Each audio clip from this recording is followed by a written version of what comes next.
Vincenzo's Gold Crypto Investing, and a quick update here. We're going to start with the XRP. I feel like not a lot's happened since the last time we talked. We're going to get that back over there. Scoot this over, and you can see not a lot has changed. We did dip down to the top end of this white support box in XRP, which is a critical support zone, and we did get a little buyback up. See, the buy volume came in. Pull our little pointer tool out. Nope, that's not our pointer tool. Pull our little pointer tool out. You can see we hit that bottom part at about 80 cents. Shit.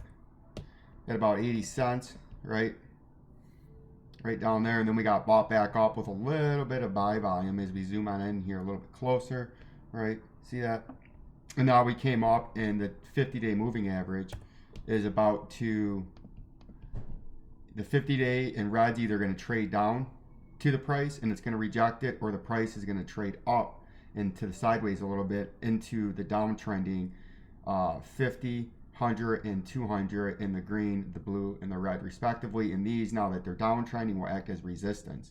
When they were uptrending, see that it shot above it, acted as support on the way up. Then it dipped below it and it traded sideways. The moving averages from about the 24th for about a week. It traded sideways through the Christmas week, right? And in the beginning of the New Year's week. And then after this flush right here, after a little fake out, now the moving averages are tanking. So they're going to act as bearishness now. When they come up to hit it, you would think they'd get rejected. And we're probably going to do something like this back here, right? If we went into our little indicators and tools, we could go into here, go into our bar pattern, take a look right here, and we could kind of say maybe this is sort of what we're going to do now for a little while, right? We came down on the flush, dipped to touch it. We could be doing something like this for the next, week. This could be your next week's pattern. And then you could say, well, maybe what we got going on here is a big, maybe a bearish continuation pattern of a left shoulder, head, get rid of that, a left shoulder right here, a head, and then this is the right shoulder forming like right here. And then you would be looking for a little bit of a fake out to the upside, something like that right there. We go back into our bell bar pattern and go from there to there.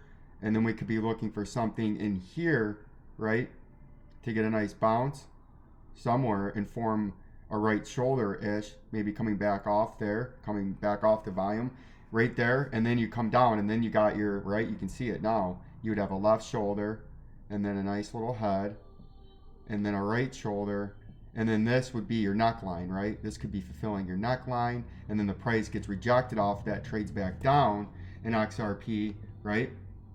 Then you have a targeted, I like you pulling that out right now.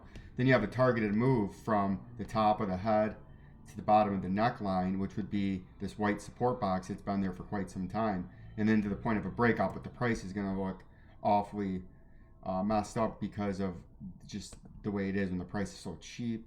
See that? So that would be about a 23% fall. And if we zoom out, let's see if that lines up anywhere on our chart. It probably brings us right back down to that flash crash low.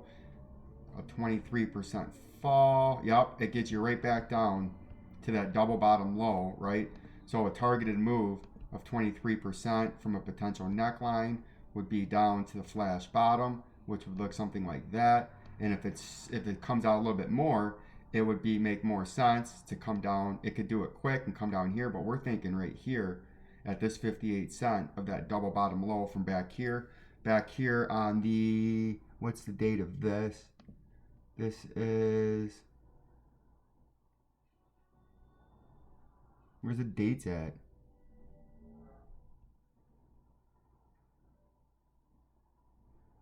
Or does it go away? 13th, maybe because I'm too far out. So it's like the 16th-ish of June. This would be a good spot where the pattern would break down to, right? And then if you're looking to nullify the pattern to break to the upside, you would have to break above this critical area right here. The back testing of this high on the left shoulder of 93 cents. You got to break above that over here, right? Into the future would be your 93 cents over here. You got to break above that to invalidate this pattern, to shoot up to here, right? And then try to work your way up. But I think that's what you could be in a little TA on the fly forecasting of XRP. And then if we look at XLM, you can see we've come back down now, just like we forecasted.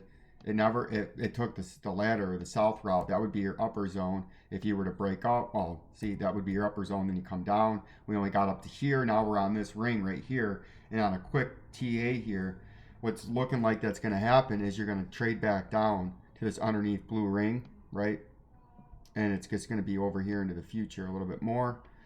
And 23 cents on an uptrending ring. If you hit it on the January the 2nd, it would be about 23 cents. If you hit it a few days later on the 10th, it would be about 24.5 cents, right? It's an uptrending ring, but that's where you're coming down to if you fail to hold this, and that's the most plausible target now, is you dance around here a little bit and then you come down here, right? And then you got to see if you can build a base to move back up, or if you get rejected and can't build a base and you just kind of flush through after a little bit of a slight support there, right? So we're going to keep an eye out on that in XLM, right? We're going to keep an eye on that in XLM. If we feed the cat and get his gross cat food on me. So we're going to move along from XLM, go into some of these altcoins real quick, right? Incorporate that. This kind of be a dual purpose video. Any of these moving today? SDN. Let's see what's going on here. So SDN right now is trading back down. It's on this. This is an easy TA right now. We're not going to scroll this way back out. We're just going to stay in tight, and we're going to pull this longer, not moving it, but just pull it longer out into the future, because the pattern is still staying in the same area. You're bouncing on this support ring right now. So you have support and resistance on this ring. You got your overhead resistance right here, right?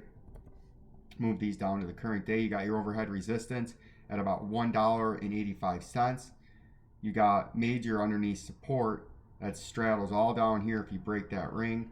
But your first one is where you're at right now, is on this orange ring, right? See, it bounced up from here, sold off just like you would anticipate on a retest up there. We thought it was going to come and touch here. It touched here a couple cents higher. We had a $1.32 target, and it came down to about $1.37, and then it hit our upper resistance just like it should. Then it should get rejected. And now what I would anticipate to happen in this coin, based on just a brief history we have, is there's your upper resistance, $1.85, and you have an uptrending ring the next few days, or the next day and a half. But as soon as you fall and you can't hold this, if you breach that, you're coming down to retest down here on your underneath support at about $1.21.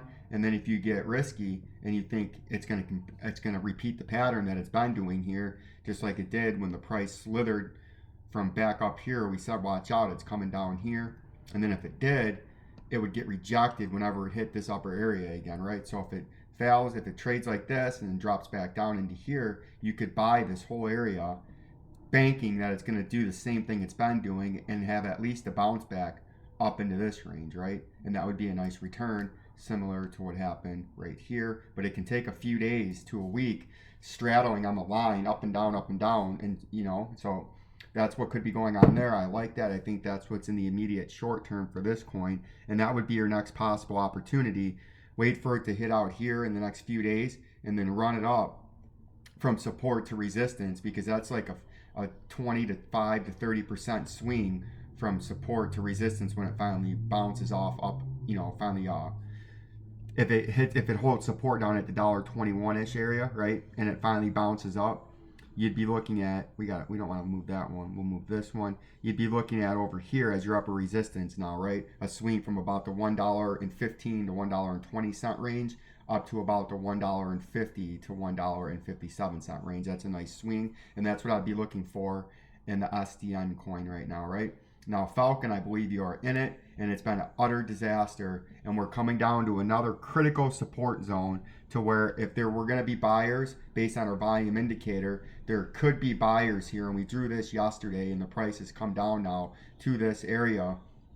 It hasn't touched it yet, but you can see how it's starting to rot on the bottom. There should be some buyers here in this area, because this is the only other area below the current price where there was a tick on the volume indicator where when the price was back there briefly, in this brief history of this coin, there was buyers and sellers there and buyers. So we had that line marked at about the 18.5 cents, and it's trying to bounce now. And that could catapult a nice bounce because this coin's either going way down below the shithouse, right? And it's going to be a long, painful several years, or this thing's building up, ready for a bounce and some momentum and buyers to come back in because this price is so depressed already, right? There's been no volume below the price. Most of the trading's been above the price, right? So this thing's either got to move up or this thing's going to be sub 1 penny coin, and it's going to be a penny coin, a penny stock of the crypto world, right? So I don't think this company, Falcon, I don't know what they do, but I don't think they want to be in the penny swap area of the sub 1 penny group and the crypto, right? So I'm anticipating there should be some buyers here, but if there's not, you're coming way down, right? If there's no buyers here, the next level for any kind of buyers is down around 10 cents, and that's a catastrophic flush from here because that's a 50% crash, right? So we're going to keep a close eye out on this, but you can see the price is starting. Anytime you see a price that's starting to lose its momentum, see how steep these drops were, and then it's slowed down sideways. Now you see on its way down, it's just steady, tighter and tighter and tighter. It's almost like the sellers are becoming exhausted, and just there has to be some kind of relief rally. And you would look for your first upper resistance on any bounce right here, and then your second one up in here, and then your third one up in here, right, to fulfill the pattern. So that's what we're looking at right now in Falcon Swap. Like, subscribe, and share to Vincenzo's Go Crypto Investing. Peace and love. Peace and love.